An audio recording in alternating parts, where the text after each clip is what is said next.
What's up, guys? Today on TCO Outdoors, we're going to talk about my new 2022 setup. This is the Prime inline 3 70-pound bow. It's coming in at about 77 pounds, but usually most new bows come in a little hot. But it's proved to be good so far. I killed one deer with it at the end of the season, last day of the season. I ended up killing a doe with it at about 20 yards. It tuned very well. I didn't have to shim anything. I set the rest at center shot. I shot it through paper. I think I made 2 adjustments to the rest. It was about a 1/16 of an inch up, maybe an 1/8 of an inch to the left. And it ended up shooting a perfect bullet hole with my setup. I'm shooting the sidebar on it. Got it balanced out pretty well. It sits pretty good in my hand. The draw cycle, it's a little different than the Nexus. It stacks more towards the front, and the let off is just insane. That's one of the things I don't like about it, is the let off. It's such a high let off. And if you're trying to let down, just say for instance you get an opportunity to deer and the shot don't happen, and you're trying to let down, the let off is so deep that you trying to push it, and it's kind of scary trying to push it because it don't want to go. But when it finally goes, it goes. And I like more of about a 75% let off.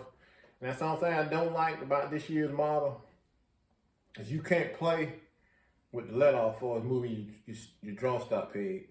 On this is a stationary spot, and it's about 85%, I believe, if not more. Other than that, it shoots good.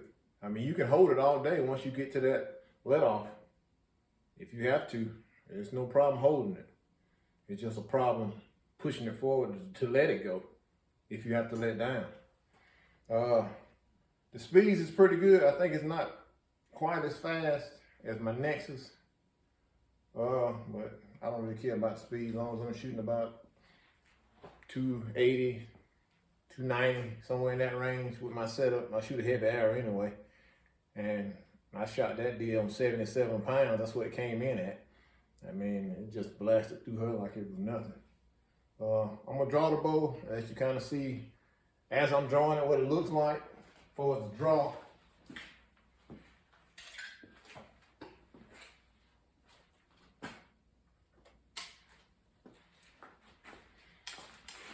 But Prime did a good job this year. I like the finish. It's a nice finish.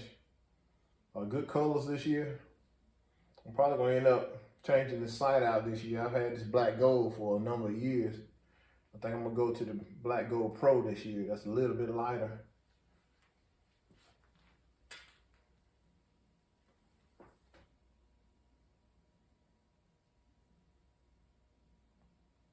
Well, as you can see, it balances good. No torquing left or right.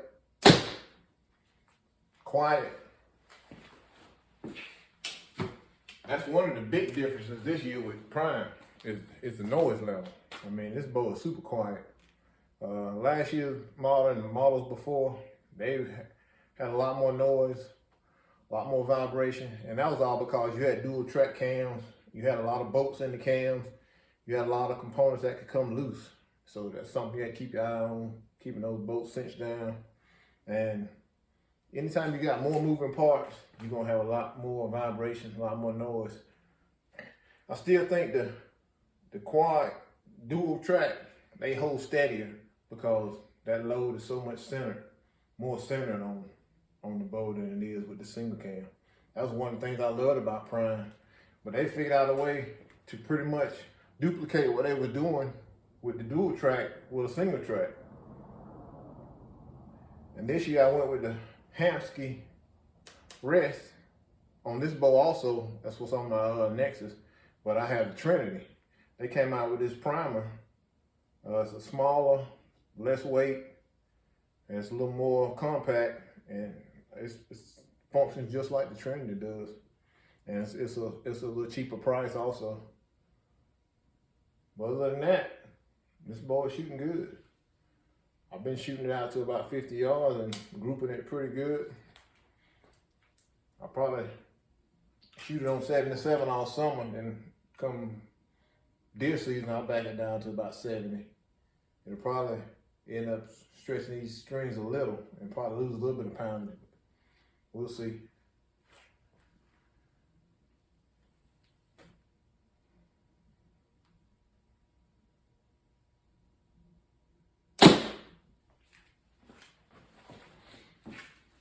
There's something else I want to talk to you guys about on Teach You Outdoor before I get out of here. I want to talk to you about proper execution of your release aid. I'm gonna start out with the wrist strap, wrist style. I see a lot of people, I even used to do it. They get back to full draw, they want to take the tip of that finger and just punch it. I mean, just slapping that trigger. I mean, your hand may come out to the side, it may come back one time, that's just inconsistency for your shot. And I started watching a lot of guys that's been shooting for years, and they telling you to get into that trigger with more meaty part of your finger. And I started doing that years ago. And that is the best way to shoot a wrist style release. And I'm gonna show you what I'm talking about. You set your release pretty much close to your hand as you can get it. Where your finger, you don't want it long because you can't get over it. You want it kind of short, close to your finger. And once you get back, you want to wrap that finger around that trigger, just like this. And you just keep pulling, and that release gonna slide just a little bit on your wrist. That's what's gonna cause it to fire. Not so much as slapping your finger. You're gonna let the back muscles do the pulling, and it's gonna trigger that release to fire. And I'm gonna show you what I'm talking about. If you just watch my finger, I'm not slapping my finger, I'm not moving my finger, I'm pulling my back muscles and pushing the bow towards the target. And you don't want to set that release so light where you can't touch it. You want to be able to get your finger all the way around it. Get it hooked on there. And just start pulling and pushing to that bow fires. And that's going to be a consistent shot every time because you're just using your back muscles. And it's pulling it into that trigger. I'll demonstrate that one more time. Now I'm going to show you the incorrect way to fire a release too, that I started out doing. I still see a lot of people doing. They still, I guess, kill deer, but you can be a lot more accurate.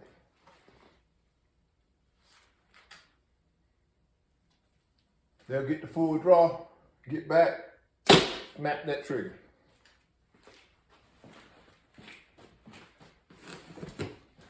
If you can consistently put that arrow in the same place, don't change.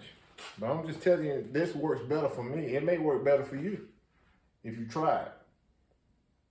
It also allows you to shoot a little longer draw length because you get more length on your pull. If your release is so long, you're losing some length on your draw length by having it so long. So you shorten it up, you're getting more pull on your bow, so you may have to increase your draw length, which will be a plus. I'm gonna show you the correct way one more time.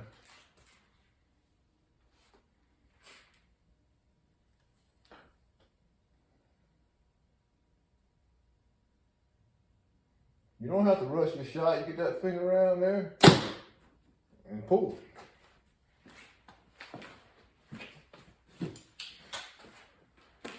Now I want to show you guys the proper execution with a thumb style release. And it's pretty much you shooting back tension with it also.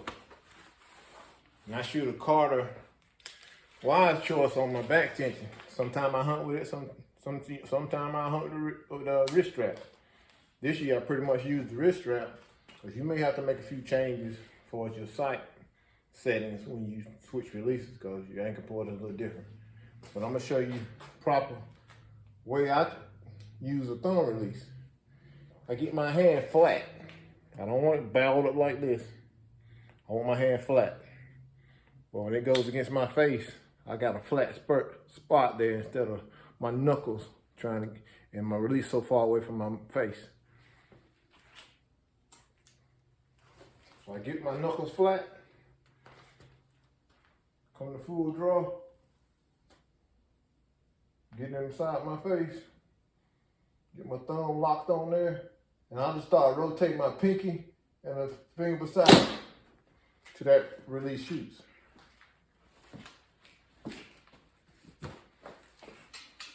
I don't use my thumb. I'm not triggering my thumb. I'm not doing this. I'm resting my thumb on that release and I'm rotating those fingers. You see where that trigger moving? That's what's making it shoot. I'll show you guys again. Get my knuckles flat. Get my thumb locked on there. And just start rotating those fingers.